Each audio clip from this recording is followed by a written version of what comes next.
दामोदर। इतनी कथा सुनकर शौनकादि ऋषि अयतन प्रसन्न हुए। तत्पश्चात उन सब में वृद्ध ऋषि वेद ऋषि शौनकादि ने श्री सूत जी से कहा, हे सूत जी, आपके द्वारा अवतारों का वर्णन सुनकर हमारा चित्त अयंतन प्रसन्न हुआ है। आप हमारी इच्छा है कि आप हमें श्रीमद् भागवत की वह संपूर्ण कथा सुनावे जिसमें श्री व्यास द्वारा आपने श्रवण किया है तथा जिसमें भगवान श्याम सुंदर की संपूर्ण लीलाएं का वर्णन है। इस कथा को श्री सुखदेव ने किस युग में राजा परीक्षित को सुनाया था, यह भी हमें बताने की कृपा करें।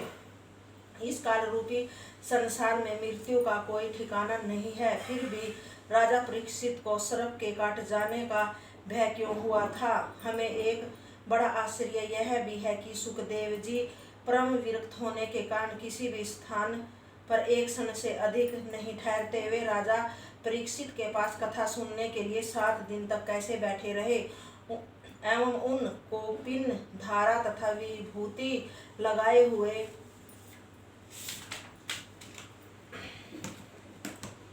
अवधूत स्वरूप श्री सुखदेव को राजा परीक्षित ने किस प्रकार पहचाना होगा। ऋषियों की यह बात सुनकर पौराणिक सूत जी ने कहा, हे ऋषियों, मेरे गुरु भगवान वेदव्यास ने मुनि श्रेष्ठ पराशर तथा सत्यवती के संयोग से द्वापर युग के अंत में यह विचार कर अवतार लिया था कि सतयुग में मनुष्य की आयु 1,00,000 वर्ष, त्रेता में 10,000 वर्ष तथा द्वापर युग में 1 सहस्त्र वर्ष की होती थी।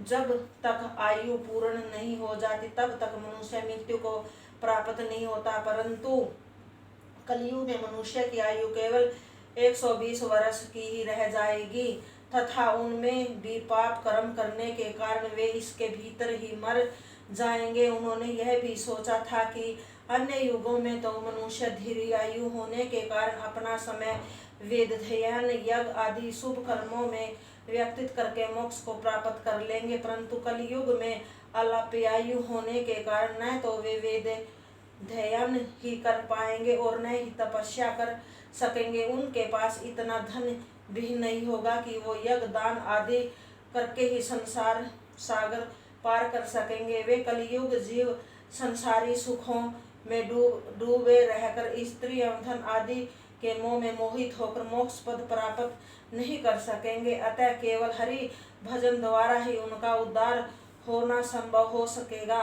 भगवान वेदव्यास ने उन्हें भक्ति का संदेश देने के निमित्त ही अवतार लिया।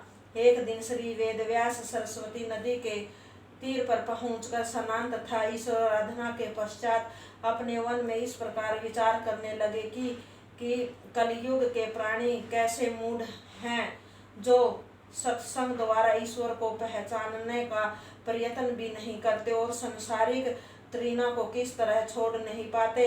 इसके उद्धार का कोई उपाय करना चाहिए। यह विचार करके मेरे गुरु ने वेद के ऋग, यजु, साम और अथर्ववेद ये 4 विभाग कर दिए। ऐसा उन्होंने इसलिए किया था कि अल्पायु होने के कारण कलयुग के मनुष्य यदि संपूर्ण वेद को न भी पढ़ सकेंगे तो वे किसी एक भाग को तो भली भांति पढ़ लेंगे। जब व्यास ने 4 वेदों का विभाजन कर दिया तब उन्होंने यह ध्यान आया कि शूद्र तथा स्त्री को तो वेद पढ़ने का अधिकार ही नहीं है। इस विचार के आने पर उन्होंने 4 वेदों का सार निकाल कर महाभारत तथा सहस्त्र पुराणों की रचना की। ऐसा इसलिए किया कि ताकि इन्हें पढ़कर तथा सुनकर सभी छोटे बड़े मनुष्य भव सागर से पार उतर सकेंगे। ऋग्वेद का पाठ करने वाले फेल ऋषि, सामवेद का पाठ करने वाले जैमिनी ऋषि, यजुर्वेद का पाठ करने वाले वैशम्पायन प्रयाण तथा अर्थवेद का पाठ करने वाले अगिरा ऋषि हुए।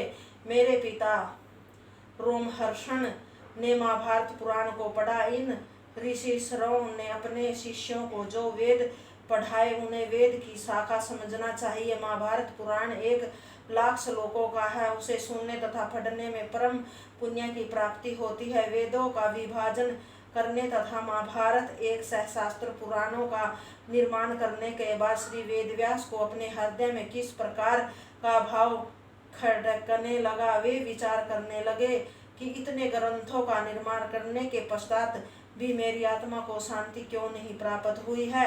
इस प्रकार सरस्वती नदी के तट पर बैठे हुए व्यास जिस समय चिंता हो रहे थे, उसी समय देवऋषि नारद वीणा बजाते हरि गुण गाते हुए वहां आ पहुंचे। श्री वेदव्यास ने उन्हें देखते ही अयतन आदर संस्कार पूर्वक सुंदर आसन पर बैठाकर अर्घ आदि से उनका पूजन किया।